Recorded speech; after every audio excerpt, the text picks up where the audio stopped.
Greetings, curious minds and knowledge-hungry adventurers. Today we're embarking on an intellectual odyssey into the mesmerizing world of integral theory, a mind-bending framework cooked up by the brilliant philosopher Ken Wilber. So buckle up, folks, because this ain't your average academic snooze fest. We're diving headfirst into a dazzling kaleidoscope of perspectives. Part 1. What on earth is integral theory? In a nutshell, integral theory is a meta-theory of theories aiming to combine all existing theories in a systematic way. It includes, for example, over 100 theories of developmental psychology, spiritual traditions of East and West, and much more. Sounds like some mumbo-jumbo that has absolutely no practical uses, right?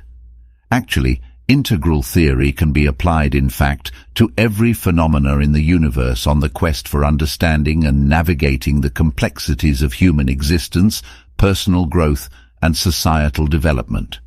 The theory itself is psychoactive, meaning that it develops your thinking towards a more holistic and inclusive one by just knowing the theory.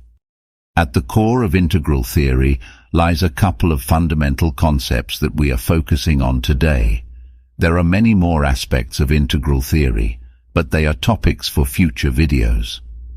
The fundamental concepts are: number 1, the four quadrants; number 2, the levels of development; number 3, the lines of development; number 4, types; and number 5, states. So let us take a deeper look at each of these core concepts, but be aware. Integral theory is like a cosmic Rubik's Cube, teasing our brains to think in all directions at once. Part 2. The Four Quadrants. In integral theory, the four quadrants represent different dimensions of human experience and reality. Let's examine each of these perspectives. Upper left, interior individual.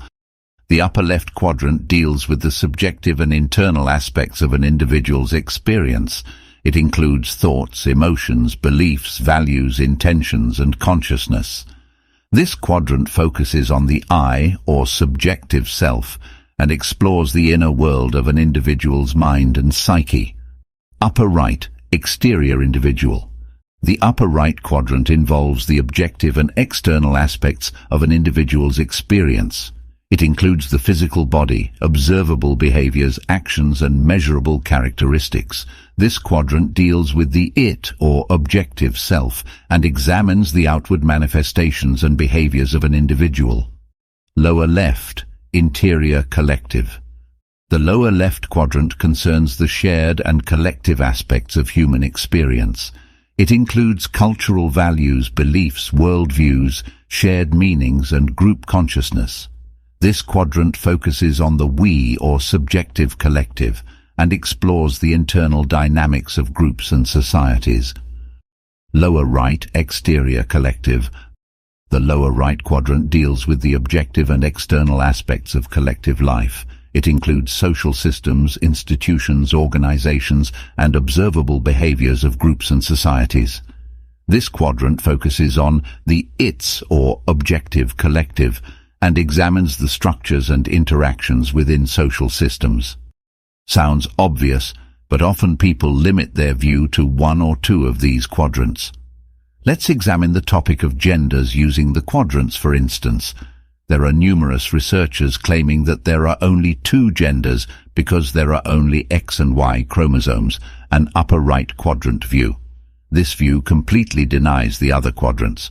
For example, in the upper left quadrant, there are at least 57 other gender identities recognized in people's inner experience. All of these gender identities have culture evolved around them, the lower left quadrant view, and there is infrastructure and legislation for or against these identities, the lower right quadrant view. As we can see, the quadrants alone can evolve our thinking into a more holistic one. Part 3. Levels of development. Now let's examine the second fundamental tool in the integral theory, the levels of development. The levels of development were discovered when Ken Wilber analyzed the similarities of over 100 theories of developmental psychology. The dazzling realization was that these theories have from 4 to 9 different stages or levels of development on average. Based on these findings, Ken formed the general levels of development. These levels are like invisible structures in the background that dictate the way people think, what they value, and how societies evolve and function, the same way as grammar is to languages. There are at least 9 levels of development clearly defined in the integral theory. These levels form a growth hierarchy, where every level is more inclusive and whole than the previous level, not a domination hierarchy where each level suppresses the lower. Let's check a few of them most commonly found in first world countries. Notice how the levels swing back and forth from being individualistic or group-centric, and that the next level is a counter-move to many of the values of the previous level. Red, egocentric warrior. The red level represents the emergence of the individual ego, driven by a need for power, dominance, and asserting oneself. It is marked by a me against the world mentality and a desire for control and autonomy. It looks at the world through a first-person perspective. For an individual at this level, the world is a jungle where the strongest survive. The boss decides how the loot is shared. Some examples are the mafia and criminal gangs. Amber, traditional. At the amber level, individuals seek structure, order, and meaning in life. They find security in following rules, traditions, and established authority figures, adhering to moral codes and absolute truths. This level is nation or group-centric, meaning it looks at the world through a second-person perspective, meaning that you are either part of the group or an outsider. Amber is socially conservative and can be very absolutistic and radicalistic. Some examples of amber are the far-right, medieval Europe, jihad, fundamental religion, the abortion laws of Texas, patriotism and nationalism, and cults. Orange, modern. The orange level is characterized by rationality, ambition, and a focus on personal achievement and freedom. Individuals embrace individualism, innovation, and a pursuit of success, valuing objective evidence and scientific methods. The sky's the limit mentality, capitalism, Wall Street, engineering, and modern science are great examples of this level. It looks at the world through a third-person perspective, meaning that there are phenomena that can be examined. Green, postmodern. The green level embraces diversity, inclusivity, and social justice. It seeks to break down hierarchies, empower marginalized groups, and foster a sense of community and empathy for all beings. Green seeks to address issues of inequality, discrimination, and environmental concerns. Some examples of green are the human rights movement, environmentalism, pride, the Nordic Social Democrats, and the second-hand culture. The baseline principle of these levels is that each level transcends and includes its predecessor. This means that the next level always contains the elements of the previous level, but also brings something new, leading to increasing complexity and inclusivity. A good example of this is atoms to molecules to cells.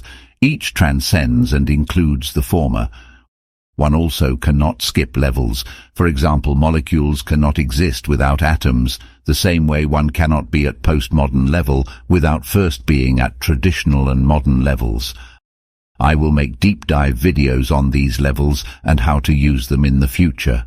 I included a list of these levels and their common characteristics in the video, so please pause the video if you want to take a closer look now. Let me know in the comments other examples that come to your mind. Part 4. Lines of development. When studying the over 100 theories of developmental psychology, Ken Wilber realized that the development develops through different lines of development. These lines encompass various aspects of our lives and abilities, such as cognitive development, emotional intelligence, moral reasoning, social skills, self-awareness, physical abilities, creativity, values, and spirituality. Each line can progress independently to different levels of development, leading to varying levels of competence in different areas of our lives. In some stereotypical examples, a mathematician may be at the highest levels of development in the mathematical and cognitive lines of development, but may lack in the emotional line of development. A sexually harassing spiritual leader might be at the leading edge of the spiritual line of development, but be at lowest levels at the psychosexual and moral lines of development. But wait, here comes a plot twist. We can put all of the previous tools together to get an even more holistic view. But before that, if you have gained anything out of this video, please consider subscribing to the channel. It would mean a world to me and help me to make more videos like this on these fascinating topics. Now back to the video. First, let's insert the levels of development over the 4 quadrants, and we see that the development expands outward on every quadrant. Next, let's draw some lines of development and their corresponding stages to the levels of development in each of the quadrants. Please note that basically each topic has corresponding lines of development in each of the 4 quadrants.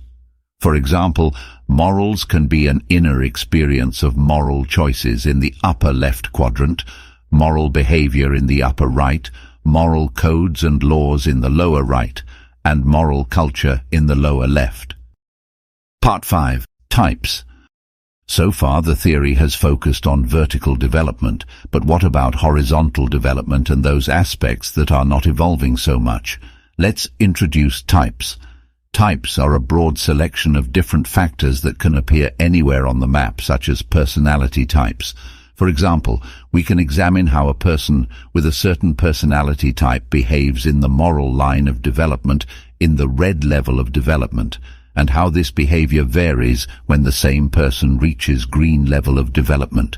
I warned you that integral theory wants you to think in all directions at once. Part 6. States of consciousness. We've come a long way, but there is still more. The states of consciousness are like levels of development for the human consciousness. Basically, this brings the levels of consciousness known in the spiritual traditions of East and West to the theory. States of consciousness refer to different modes of experiencing reality. This includes waking, dreaming, meditative, and altered states of consciousness, such as the non-dual state of consciousness. Simply put, for example, in which state the phenomenon is experienced by the individual. These states have been known for thousands of years by the spiritual traditions, but are for the first time introduced to modern psychology through the integral theory. Conclusion. Congratulations, you've made it this far. As you can see, integral theory offers a great selection of tools that can be used separately or combined in the quest to understand and navigate the complexities of human existence, personal growth, and societal development.